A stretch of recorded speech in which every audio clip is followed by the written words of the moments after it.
Years ago, starting in 2017, I worked with a think tank called Singularity University, and we were helping companies understand exponential technologies and the impact they would have. And we did not see all of this coming. But the impact it's had is that AI, it's really handling a lot of the grunt work, a lot of maybe even that individual contributor level. But it's causing businesses to lay off quite a bit of workers, right? So we're seeing a flood of talent that need jobs. But then we're also seeing people realize that they can be more effective using AI tools in places that they feel confident, right? So then, wow, suddenly someone is realizing that they can have freedom of work is the future of work. And so they can really set their own schedule. They can work with maybe several companies at one time and feel that impact, that positivity, working with maybe those 2-3 businesses at one time, all backed by these AI tools that are making them more effective. The Intelligence Forge podcast is sponsored by Permasize AI Forge. The Intelligence Forge podcast is sponsored by Permasize AI Forge. At Permasize AI Forge, we know you're ambitious, but are manual tasks like admin, lead generation, nurturing, and onboarding holding you back from truly scaling your business? Imagine saving dozens of hours every week, freeing you to deepen client relationships and execute high-impact strategy. Our clients aren't just imagining it. They're saving countless hours per week and doubling their revenue within months. We custom-build AI automation systems that eliminate the grind. From effortless lead generation and nurturing to seamless onboarding, we give you back the most valuable resource, your time, so you can focus on building those vital human connections and driving strategic growth. Stop letting repetitive tasks limit your potential. It's time to build a business that works for you, not the other way around. Ready to unlock your true scaling power? Visit PermasizeAIForge.com and book your free AI audit call today to discover how you can save time and double your revenue. And don't forget to like and subscribe to the Intelligence Forge YouTube channel and hit that notification bell so you never miss a new episode. Bridging the AI gap, how fractional leadership is redefining startup growth in the age of AI automation. Welcome to the Intelligence Forge. Today, I'm thrilled to have Katie Murphy joining us. Katie is the founder and CEO of Knex, a company that's revolutionizing how startups access fractional executive leadership. Katie, thanks so much for taking time to be here today. Thanks for having me. It's my pleasure. All right. Let's start by you introducing yourself, your company, what you're building in your company, in your own world. What's the story behind Knex? Knex is an agent-led marketplace that connects founders with fractional expertise. We started with just fractional executives and some consultants, but we've recently added equity-only advisor matching as well, due to the overwhelming requests that we were receiving for advisor matching and problems in the space. That we launched in April of 2025. And before that, I was a fractional COO for about 8 years, starting in 2015, before I moved on to becoming a real entrepreneur, I'd like to say. Bought a brick and mortar business, turned that around in a few years, and then started working in partnership with Platform Ventures Studio, who backs us, in January 2025. Interesting. That's a very, very fascinating story. Thanks for sharing that with us. Yeah, it's very clear that you're building something special. I'm just curious if you want to, maybe share some of those moments, some of those success stories that you have in the past, that maybe just pick one that you want to share with us. Yes, so we're post-revenue day 0.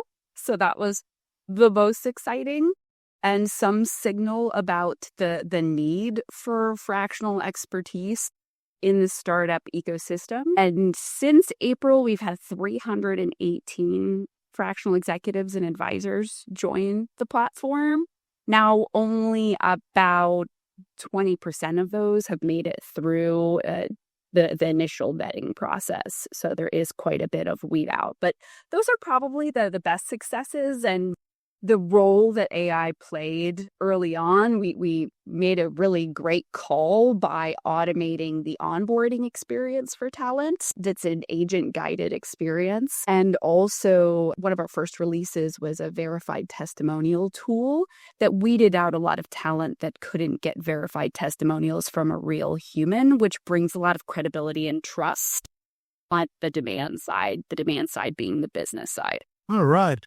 Yeah, technology is actually changing things. And talking about AI and talking about technology, you want to share with us some of the tools that you currently leveraging on that is helping you, streamline your operation? So we use OpenAI is the backbone, but we also use other open source LLM models because you can't be beholden on just one. But OpenAI is really killing it. So we're forced to be in that space, but happy to be in that space. So our tools, we've built smaller agents, sometimes referred as tiny agents for different things. And I'm speaking as from a CEO perspective, an operational perspective. I mentioned I was formerly a fractional COO for many years. I am not I'm a technology geek, but I'm not a coder. I'm not a developer. That's the broad language that I'm using. I'm not going to be able to speak to those specific technology pieces that maybe a coder might. But we've got agents that help automate things throughout the experience at Knex, but there still is a messy middle where, and this is by design, we are live testing since day one. We are iterating based on product market fit. So while we do have quite a bit of automation, on that onboarding side, as I mentioned, and also how businesses can get matched instantaneously in within Knex for both fractional executive and advisor roles. The middle is still, there's a lot of manual pieces because it constantly changes, and we're waiting until we really get that manual process completely down before we add automation to it and over-engineer and find ourselves in a tech debt kind of problem. So that's the broad strokes. But then, of course, I use AI tools personally to make myself more effective day by day. Well, yeah, it's a moving target. I mean, you want to get, ducks in the row and then nail it down. I think this is a very good strategy that you're working through then. Thanks for sharing that. Let's go to the fun one, the magic one question. Everyone have to answer this question on the podcast. So it's your turn. Yeah. So if you had a magic wand and you could instantly improve one thing about your operation today, what would that be and why? Anything to make myself more effective. My time is scarce, and the most valuable resource at our stage is this early startup stage. And so anything that makes me more effective is absolutely worth considering. And if the ROI is there, then I'm going to implement it. I've done some things in the AI space to help me be more effective. I've leaned in more to things I'm really comfortable with, things I'm good at, to maximize my reach.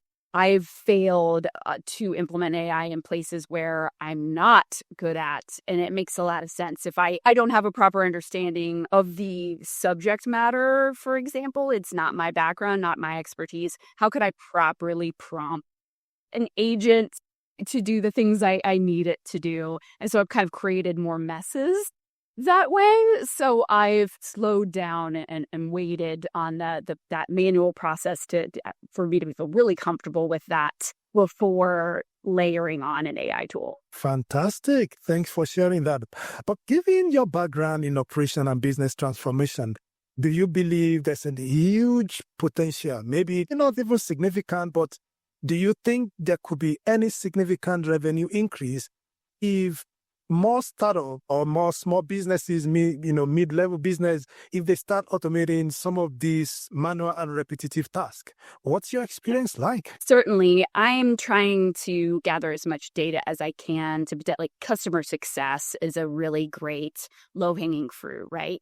You don't want the founder and CEO doing all of the customer success for all of your users, but but I'm feeling it. I'm gathering the information. So basically that really in-depth FAQ, if you will, and decision-making trees and things like that I can hand over to someone to automate the communications, and it feels like my voice, it feels like our culture, etc. And that's I can't wait to be able to do that. We're not quite, the justification isn't quite there, and again, things keep changing, so we don't want to over engineer and have to walk back and make those changes.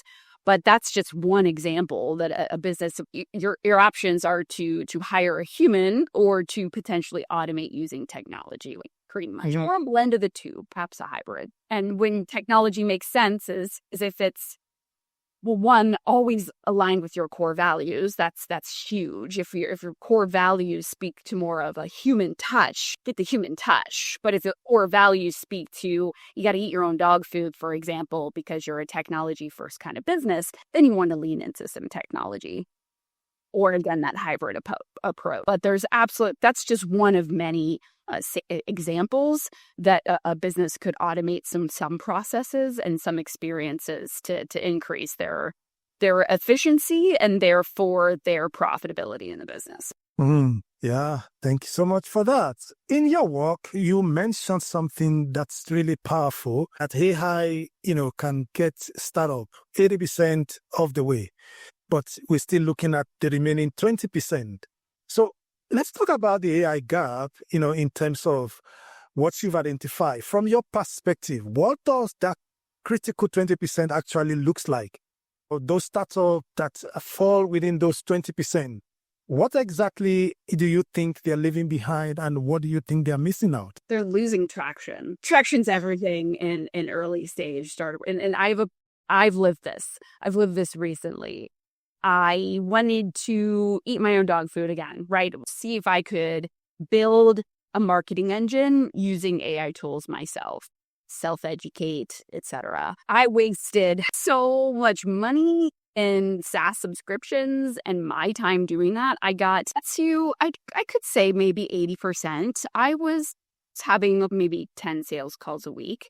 Did any of those convert to a paid opportunity? No. So once I stepped back and really looked at my messaging that I had used AI to help me build and things. And my background is not in marketing. Like I mentioned, where I like to put AI is things I'm already good at to maximize my time and my effect. Marketing, I'm decent. I can DIY a little bit. I can speak the lingo, but I'm not a competitive edge.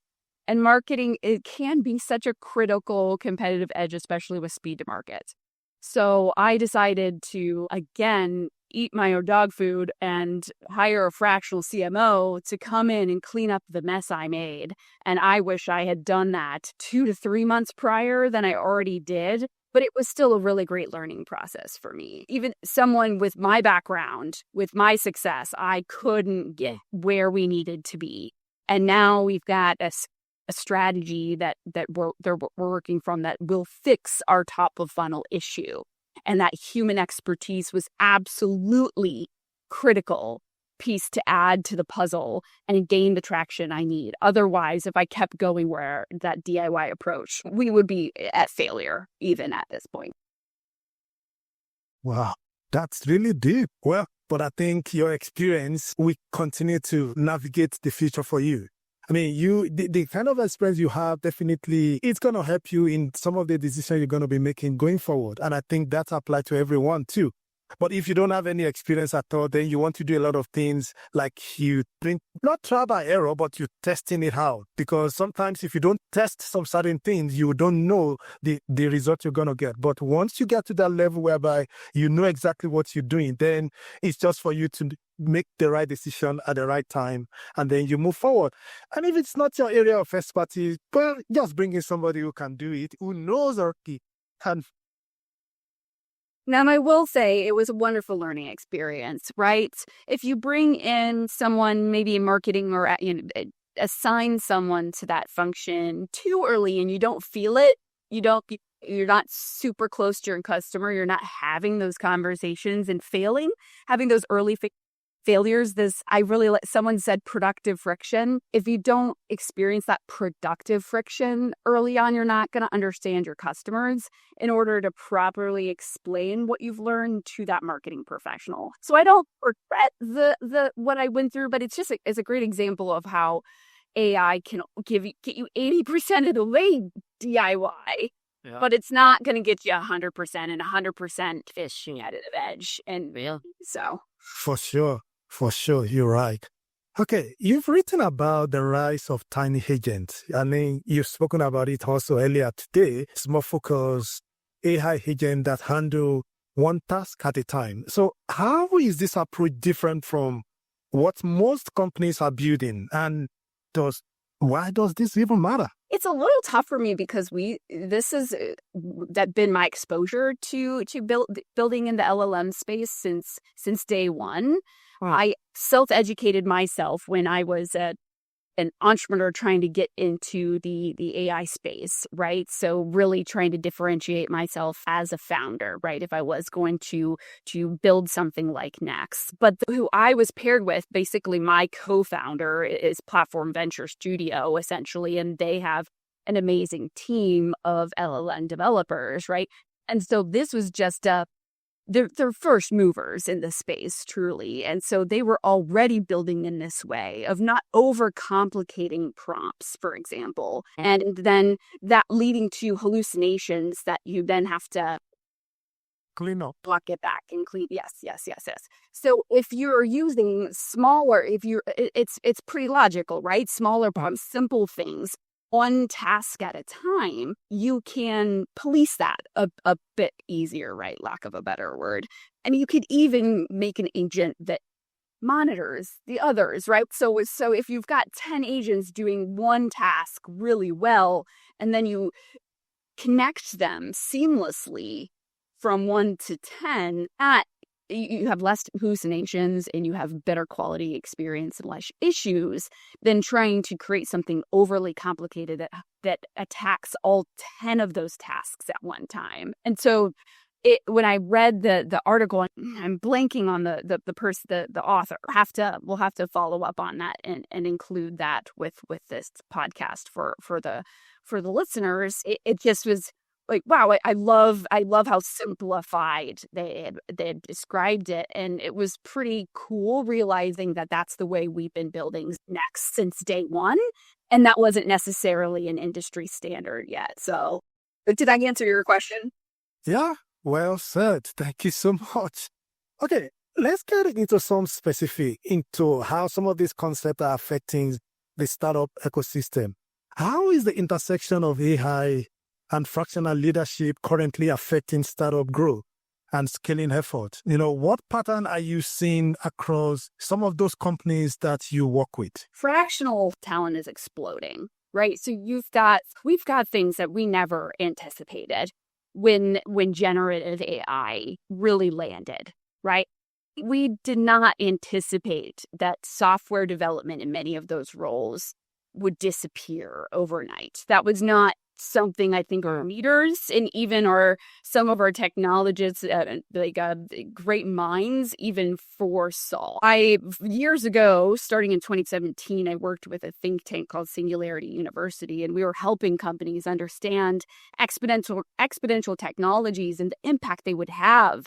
And we did not see all of this coming. But the impact it's had is that AI is really handling a lot of the grunt work, a lot of maybe even that individual contributor level. But it's causing businesses to lay off quite a bit of workers, right? So we're seeing a flood of talent that need jobs. But then we're also seeing people realize that they can be more effective using AI tools in places that they feel confident, right? So then, wow, suddenly someone is realizing that they can have freedom of work is the future of work. And so they can really set their own schedule. They can work with maybe several companies at one time and feel that impact, that positivity, working with maybe those 2-3 businesses at one time, all backed by these AI tools that are making them more effective. So we're seeing a number of things. We're seeing the market flooded with talent because of the reaction to AI, right? And some mistakes, I think, of using it as a replacement for humans when okay, let's slow down a little bit. It's getting a little out of control in certain areas. But then we're also seeing people realize how AI can enable them to have more meaningful work. And that's exciting. So for startups, wow, I have to say it's there, but it's more noise than ever, right? So now you're like, whoa, okay, so talent is flooding the market. I could maybe get someone for cheap full time. Don't do that. Don't do that. Or I can go the fractional route and hire fractional executives or fractional talent at any level. There's so many tools out there to find these people, but where do I start? Who can I trust? How can I find these referrals? How can I find the best talent? Because there's so much to look at, not to mention the AI tools now make a founder feel like they should DIY for longer. And so it's kind of creating a bit of a noisy storm, but that's where tools like Knex can come in and help founders find the expertise right when they need it and trust that expertise because their experience was verified by another human. Yeah, well said. Yeah, well said. Thank you so much. You mentioned that founders are often duct taping their way through GTM fundraising or hiring. Could you elaborate on that? What does this acronym or this word duct taping phrase actually look like? How does this also impact the team and the bottom line? It's something I spoke about for many years. Really, it's organizational debt, right? So it's early days. You have to prioritize product market fit. If you don't, you're dead, right? And so in order to prioritize product market fit in sales, revenue, early signals, traction, and you're only one person and you're DIYing as much as possible. Maybe you have some contractors on your team, some fractional talent, but you're going to have to deprioritize things like getting your values documented, processes documented, all of those things that create an operating system, right? Not just documentation, but really understanding the culture you're trying to build, doing some organizational design. All those things typically come later. And so because you're so time constrained as a founder, you just have to find a Band-Aid or duct tape something together. What the analogy that you're building a plane while you're flying it, right? So you have no choice but to make compromises and sacrifices across your business to race to product market fits. But the problem is at some point you got to go back and pay off that organizational debt, just like you got to pay off tech debt because you made a bit of a mess with all that duct tape and all those Band-Aids. Does that make sense? Yeah, it does make sense. But what is the biggest bottleneck that you've seen some of these founders are facing when they try to move beyond this duct tape, phase? Why can't they just hire their way out of it? Throwing a person at a problem is the worst thing you can do. And the same thing with automation. Maybe founders might have previous experience, especially if they come from an operational background like myself. It's really hard to, you got that that doctor effect, right? Like doctors are the worst patients, right? So even if I have this expertise and I take shortcuts, right? It's kind of a natural human thing to do. But there's so many great playbooks out there about this. There's so many great fractional CLOs and strategists that can help guide you through this process. What it requires is a business assessment to see where your gaps are in your operating system. And you have to fill those gaps before you add people to your team, or you're just going to create an absolute nightmare for yourself, whether it's people or whether it's automation. You got to have all the processes really well understood, documented, tested, running smoothly before you can hand that off to a person or automate those processes. There's just some busy work. There's some organizational debt you just got to pay off. And that's where a lot of founders get it wrong, where they're feeling that, they're feeling that chaos, and they think, bringing on a full-time person, an individual contributor, someone hungry and willing to maybe take some equity, but they don't have the background, they don't have the expertise to recognize what's wrong, the gaps in that operating system and how to fill them. So then they're constantly running into issues and they're not enabled to make decisions. So they're coming back to that founder constantly. So then suddenly that founder's pulled into so many meetings and conversations, and the operating system becomes the head of the founder instead of an actual living, breathing system that can enable both people and technology to do the work they need to do so the business can grow. Well said. Experience is key. Okay, let's look at something, very different from the conversation we've been having. You spent 8 years as a fractional CEO before founding, your company. Now you're building an AI-powered platform that connects founders with fractional executives. Now, do you think AI will eventually one day replace the need for fractional executive altogether? Or is there something fundamentally that you think it is irreplaceable? Human just have to do this work? Not as I see it today. Leadership and even management is more important than ever in the age of AI because, as I mentioned earlier, is most effective of whoever is putting that AI tool in place, or automating a process, truly understands that process from an expert level. Then that becomes such a fantastic way to implement AI, right? And so for AI to be at the place where it's replacing that expertise, I don't see that happening because you need the experts to be able to put that in place, right? They've got to be able to maybe guide a developer or do it themselves, right? To automate or bring AI into a space. Can there be best practices shared? That 80% layer, totally. We've actually, from Venture Studios, built a tool called Granularis that is essentially like having an AI C-suite. It's a bunch of agents. You've got an investor, you've got a CTO, you've got a CFO, you've got a CMO, you've got a CPO, and they all can talk to each other in an actually a productive way. And it's a fantastic tool. It's been wonderful for kind of virtually whiteboarding and having that kind of a soundboard for me as a founder and to think through ideas. But to actually bring those ideas into reality, you're still going to need that human expertise. And also, what's the incentive for these experts to potentially replace themselves, is make themselves kind of superhumans? I don't see it happening. We still need the human touch in everything. I will agree with you, Anine, but I spoke with a man 2 weeks ago, and he was telling me, Shahan, he said, I wish I could clone myself into multiple of myself. Oh. So one of me, we attend to this, do this, then I will only do the real thing that I know that, yes, I have to be the one there. Again, everyone has their own choices. You never can tell.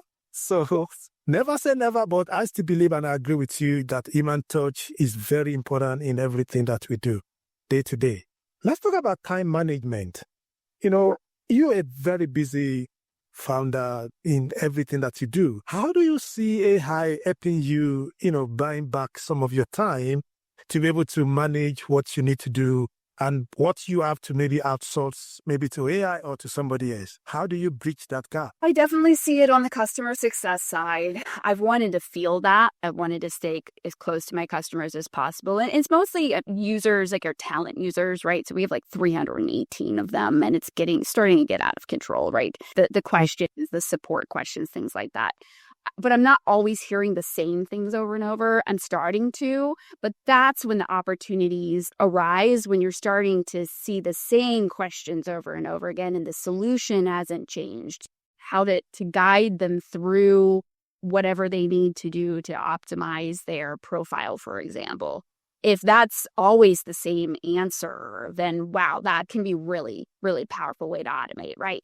And I use tools like I've used Superhuman. It's a pretty cool tool, and that allows me to at least be more effective in my communications and things like that. But that's an area I'm really excited to get some of my time back. But I don't want to create a mess where I've got to police that. We probably want a human with some customer success expertise, just making sure that's implemented smoothly and running smoothly. So I wouldn't just automate that completely without some kind of human touch. And I know enough about customer success, again, to get it that 80% of the way there, but I would want some human expertise in that as well. So that's something I'm very excited about. And then it's some early customer communications, right? Or interest level, or people that might want to interview me for a podcast, for example, or just requests that I get constantly via email to help manage my time a bit better. I was impressed with the solution that you had showed me, right? So if it learns my typical response, then it can just take care of those emails for me. And then, hopefully if it has a challenge or something, kicks that back to me. But those are really low-hanging fruit ways I feel like I can get some time back and add some automation as well as agents in my day-to-day. Yeah, you know how a lot of founders, a lot of executive CEO, how they actually talk this away. They will say, "Oh, it's just 30 minutes, it's just 1 hour." But, when you spend that 1 hour every day, you know how much that is every week. And when you add it up, you know how much that is every year. So Yes. it makes them feel like, oh, it's just 30 minutes. Oh, I'm just going to go quickly do it. It's just 20 minutes. But when you compare all those small minutes, it's a lot of hours. And when you look at the price, the cost to those, then you realize that you're actually wasting a lot of money, but because what we tell people from our own perspective is if you're doing anything 3 hours in a week, that's when you should begin to look into automating it. You don't have to do it immediately, but you should start having that conversation and start looking at what these are the benefits that I'm going to gain from this. And then you begin to see how you could make a decision.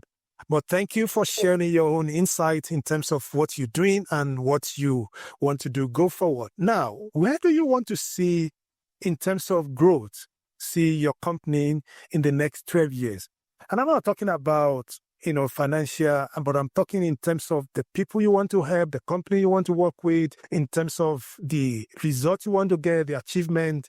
Where do you want to see your company in the next 12 months? The next 12 months? Well, it's hard not to think about break even. But, we're building for a future that the first solo founder $1 billion business exists, right? And we might see it in the next 12 months. I wouldn't be surprised, right? I'm the only full-time employee at Knex, and I don't see myself needing full-time employees for some time. Will we get to $1 billion in 12 months? I highly doubt that. But nonetheless, that's the future we're building for. And so in order for that future to be successful, and there's some great positives that come with that, right? It means that people that are working fractionally can have really meaningful work, fulfilling work, and also kind of set their own schedule. Right? If they only maybe want to work a 30-hour week, they can do that. Or if they want to work a 60-hour week because they're absolute maniacs and work with 5 different businesses, they can do that. In order for that to happen, it has to be super easy for both sides to find each other, for founders to find that talent, and we got to keep that talent busy. And they also need to have access to similar resources and benefits that full-time employees have to date. And so part of our vision is to offer healthcare, retirement, and other kind of insurance like errors and emissions, that kind of thing, and community to the talent so they can be part of that culture, part of a community, and have the same benefits that some of the best employers in the world, but they're not actually a full-time employee with Knex. So those are a few of the things I'm really excited about putting in place to build for the future that we're trying to achieve. All right. Thank you so much. One piece of advice that you want to give other founders, CEOs out there, probably that must be having some challenges. What will you have to say to them? Just start talking to some experts. There's every single one of the experts, the fractional executives, the advisors on our platform at Knex offer free consults. There's just so much great expertise out there. You just have to start the conversation and get out. Have someone third party that has never worked with you before, has never seen your business before. Have them take a 30,000 foot view and talk you ask you the right questions. Usually what it takes, because it just takes that one person to ask you that right question for you to get to that aha moment. So use the tools that are out there. Ask people for help. Find the expertise you need, because 9 times out of 10, that expertise is going to pay for itself, and it's going to become the competitive edge in your business. And so I guess at the end of the day, like, watch your DIY, right? Get out of your little bubble, expose yourself to what's critical about being a great CEO, right? Is it surrounding yourself with the right expertise? Make sure you're doing that early on, even if you've got zero budget. You can still make it work. There's plenty of advisors, even on Knex, that are willing to take equity-only engagements. Wow, thank you so much. I think your insight is so valuable and we really do appreciate you. But one last thing, if people want to get in touch with you, probably they want to connect with you, they want to maybe find something they could do with you, they're looking for Fractional CEO, where can they find you? Yeah, I can provide my LinkedIn. I'm pretty easy to find on LinkedIn, especially if you do Knex, Knex, with Katie Murphy. Katie Murphy is a bit of a popular name, but I'll pop up pretty quickly. So reach out to me on LinkedIn. You can also easily book time with me from Knex.pro is our website. So I'm pretty easy to reach between those two options. Thank you so much. We really appreciate you, your insight, everything you've shared with us. Personally, I've learned, and I know our audience definitely will find this interview valuable. But we want to wish you well in your future endeavors, and hopefully we have you around sometimes again in the future. But thank you so much for coming. Thank you for having me. You didn't quit your day job to become a full-time admin assistant. The Intelligence Forge podcast is sponsored by Permasize AI Forge. At Permasize AI Forge, we know you didn't start your business to spend 60 hours a week on paperwork, chasing leads, and managing endless admin tasks. You started it to build something meaningful and serve your clients. But right now, you're trapped in the day-to-day grind instead of growing your business. What if I told you our clients are reclaiming 15, 20 hours per week, increasing their revenue by 30 to 50% within 12 months, and finally getting their lives back? We don't just automate random tasks. We build custom AI systems that eliminate the bottlenecks choking your growth, from leads generation to lead, nurturing and management to project management to client follow-ups. Stop paying for an expensive, frustrating manual system. It's time to upgrade to strategic automation. Visit PermasizeAIForge.com and book your free business transformation strategy call today. Discover exactly how much time and money you're losing to manual processes and how to get both back. And don't forget to like this video, subscribe to the Intelligence Forge, and hit that notification bell so you never miss an episode packed with game-changing insights. Your future automated business is waiting.